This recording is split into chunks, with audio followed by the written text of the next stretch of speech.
My name is Amy, and I did my literature research over active learning video creation for student learning. The standard asynchronous online learning is generally discussion boards, replying to a particular number of your classmates, email, PowerPoint, lots of reading, and journals. So within my research, what's the connection online? Students tend to feel connected to their classmates as well as their instructors when there is a personal element involved. Building that positive relationship between the educator and the student in a distance education course can present a challenge due to limited opportunities for socialization. Active learning generally means discussions with minimum requirements to be considered. Students may react negatively to discussion forums, viewing them as boring and uninteresting. Learning and enhanced social presence. The National Survey of Student Engagement points out activities in which students make presentations and teach each other are effective practices. Within the multimedia component, most research on faculty-generated multimedia components in online courses shows that it leads to positive results in actual and perceived student learning. Stanley and Zhang in the 2018 pointed this out. Face-to-face courses and online courses show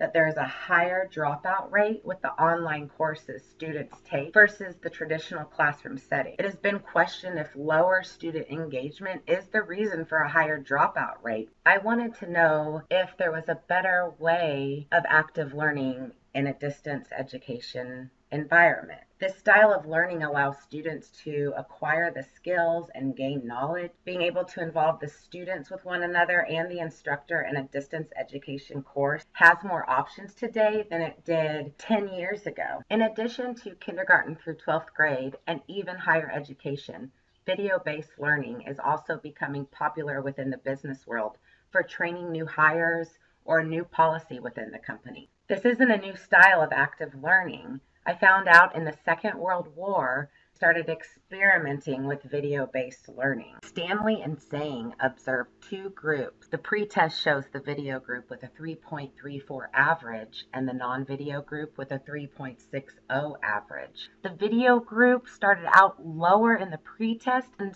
went above the non-video group on the post-test, showing a huge increase. That is very cool. With active learning and having the student do video creation, it is real-time proof of their understanding. For example, the student records themselves performing a skill.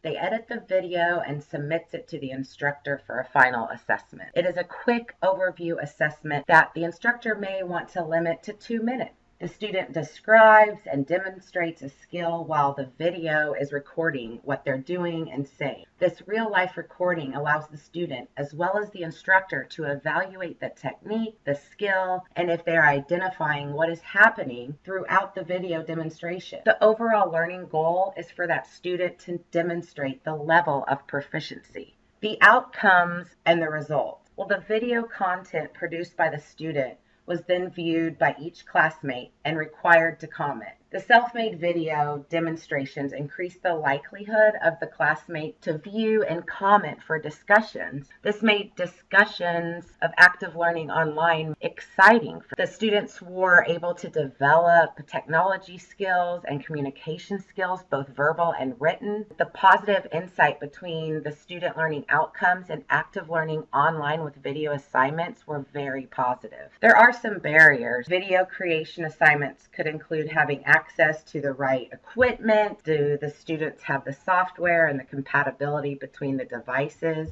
And the skills of both the student and the instructor.